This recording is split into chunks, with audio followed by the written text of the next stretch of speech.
How's it going, everybody? This is Andy with Aspen Valley Vapes, and today we're going to be taking a look at the brand new Smok H-Priv 220 watt temperature control dual 18650 box mod.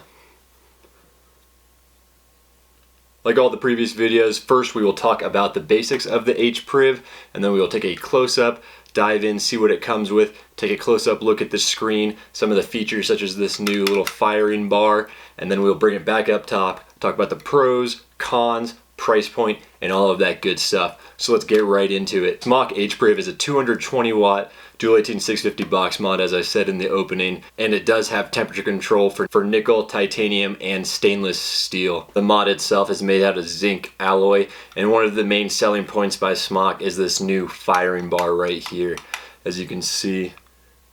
So this whole piece right here is a firing bar, very similar to the Smok X-Cube 2. So this is pretty much an X-Cube 3, but they did change the name up to the H-Priv. Now the H-Priv is a little bit smaller than the X-Cube 2, so they did shrink the size down a little bit and they made it more compact, but it still is a dual 18650. When you have both batteries in here, it does come in at 9.75 ounces, so it's not too heavy on the weight scale, but it's also not the lightest mod out there. Another one of the main features on this is the top screen, as you can see right here. The screen is located on the top of the mod, so you can see that when you're firing. I'm not exactly sure why you'd want to be looking at the screen while you're vaping on it, but if you do, that is there for you. That is another one of the selling points on the H-Priv. And of course, the 220 watts of this mod is the other big selling point of this mod. But we'll talk all about that later in the video. Let's dive in and take a close-up look at the H-Priv 220 watt TC. Alrighty, so here we have the packaging itself. You can see the H-Priv. They've got the silver and red version on the cover. You can see all that good stuff, just some few feature notifications down here and an introduction. If you want to take a look, you can pause the screen and read that there. If you can see that introduction there, the first sentence of it, you can see it says, "Oh yes, the fire bar of the H-Priv combines with the mod skillfully, which will let you forget it." So please be warned, you might forget about the firing bar. You might just not know where it went. That is according to Smok right there. Open this up here. Got the Smok logo on the black box here. Here you have the mod itself and a non-edible silica gel packet. Do not eat that. So this is the silver and red version. This mod does come in black and red and white and red. This is actually my least favorite of the three, but that's not saying I don't like it because it's still a very sleek looking mod. In the package you will also get H-Priv instruction manual that will go over how to switch between modes, how to turn off the device, which I couldn't figure out actually for a little bit sadly, and some other things like that. It is pretty helpful though. You will get this battery card that I love that Smok is including these now to warn users to not use your battery if it looks like any of these. You only want to use your battery if it is nice and flush. Please make sure to hold on to this because you will need it if you do ever need to warranty your device. So it's very important right there. It doesn't get touched on a lot, so please just make sure to hold on to this if you do, because you never know if you're going to need to warranty your device or not. And you'll get a handy dandy little micro USB port. Note that this is not for charging the mod, this is for firmware updates only. Alrighty, so taking a look at the mod itself, you can see they have the Smok logo right there, and then H-Priv 220 watt TC down there. This right here is obviously the firing button, as you can see here. Here's your spring-loaded connection right there, and then the screen up top. We will get back to the screen here in a second, but for now, let's take a look at the battery cover. So here on the bottom, you do have the micro USB port for firmware updates, and then you have the battery cover. And this battery cover is indeed going to be on my cons list near the end of the video, but I do want to touch on it right here as well. So this battery door itself, it just feels a little cheap. It is made out of plastic, I'm 90% sure, because I can bend it a little bit right here, and it just doesn't feel, I don't know, there doesn't feel to be much. It doesn't feel substantial. It doesn't feel like there's any real weight to it. You do have the two magnets right here, and then you do have the connection right here. In terms of putting the battery door or battery cover on though, what you're supposed to do is you're supposed to set it about right here to where it lines up with that, push it down, and then slide it over. But that first time right there, it looked a little bit easy. But if you're gonna start out here, you could cause some problems because you can scrape across these pretty easily, and I could see it maybe tearing your 18650s if you aren't careful with it. If you were to line it up every time like this, you should be good, but it is a con. That was a little bit difficult right there. I had to put some force into it.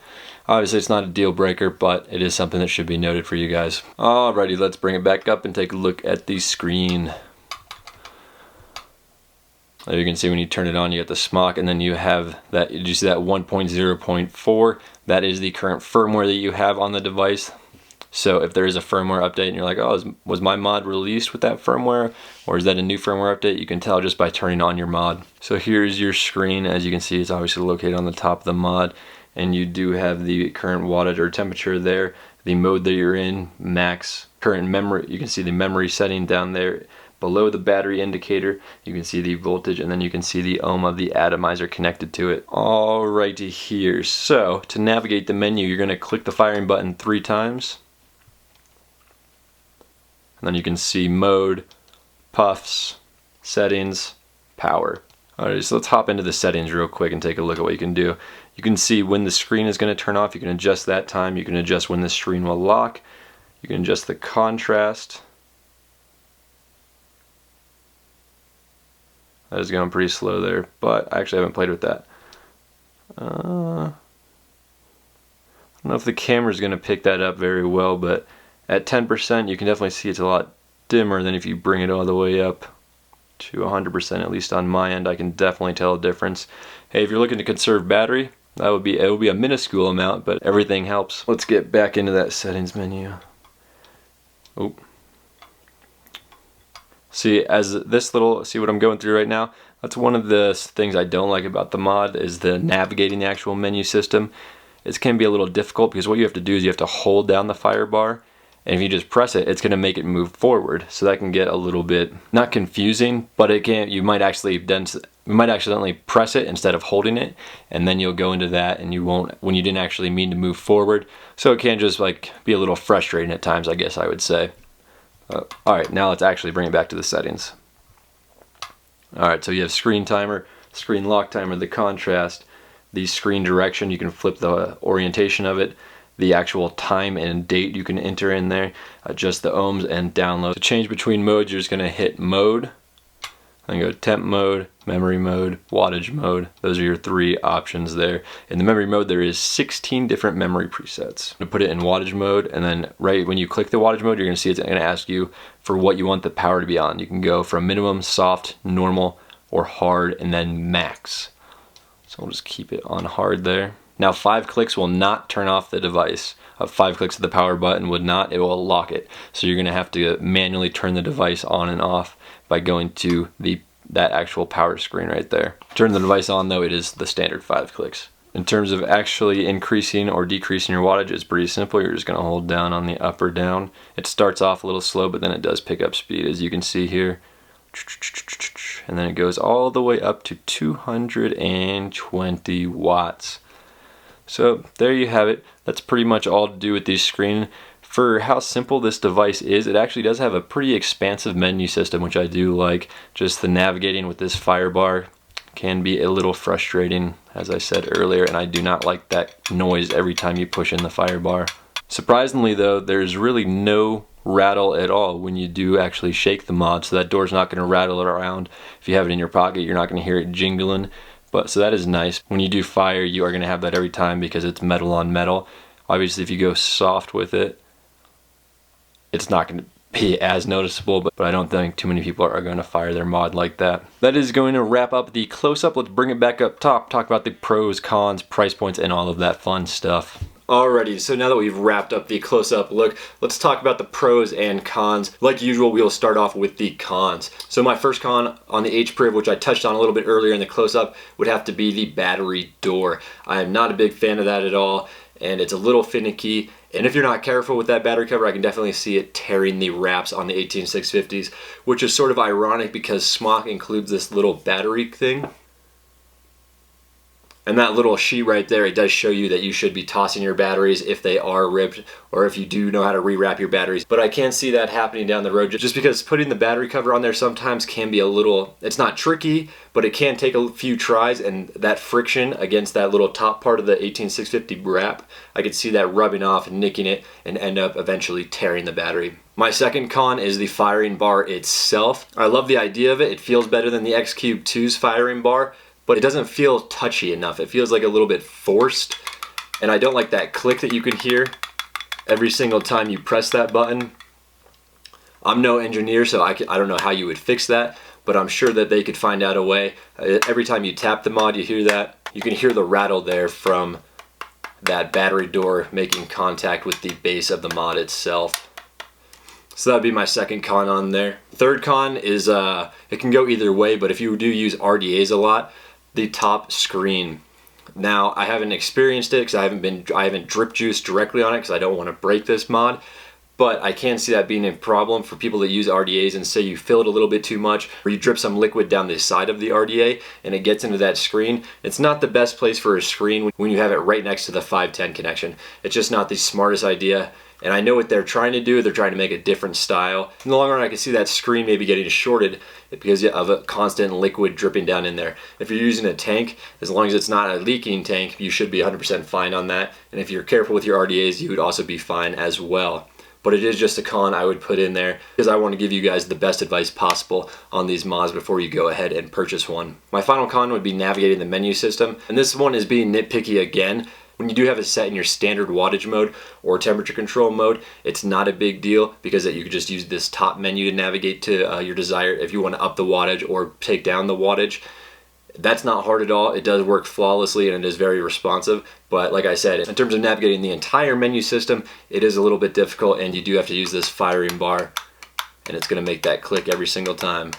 Alright, so on to the list of pros now. My first pro is definitely the design of this mod. It's a very sleek looking mod and it feels good in the hand. The overall aesthetics of this mod, big thumbs up. Big fan of the design. My next pro is going to be the screen itself, not the location of the screen, which is a con, but the actual screen itself. It's overall a great screen design, much like on the Smok Nano 1, which I did a review of earlier. But it's just a great screen on it. I don't have any complaints about that, minus the location, but those are two different things. But the screen itself, in terms of the menu system, not about how you navigate the system, but the way the system is set up, I am a big fan of that as well. Alrighty, my final pro is going to be the memory system. This thing has got 16 different memory options that it will remember. So if you have a load of different tanks and you have a load of different settings to put it on, you have 16 different options. Or if you're just swapping out builds and you have say you have the Tornado and you have different decks for that Tornado, the T4 and the T6, and you have different settings that you prefer each of those builds on. You have a bunch of memory settings, so you don't even really have to navigate the menu because you have an option to have 16 program memory settings in here. That is a lot, and that is awesome. Huge fan of that because I do love switching up the atomizer depending on what flavor I'm vaping, what style type of vaping I'm looking for. So having 16 presets on here is awesome. Remembering all 16 might be a little difficult. You might need to make yourself a little cheat sheet or something. You might be sitting there with that 0.5 build and usually like vaping around 35 watts in standard power mode. You might be sitting there, was that number 7 or was that number 13? I can't really remember.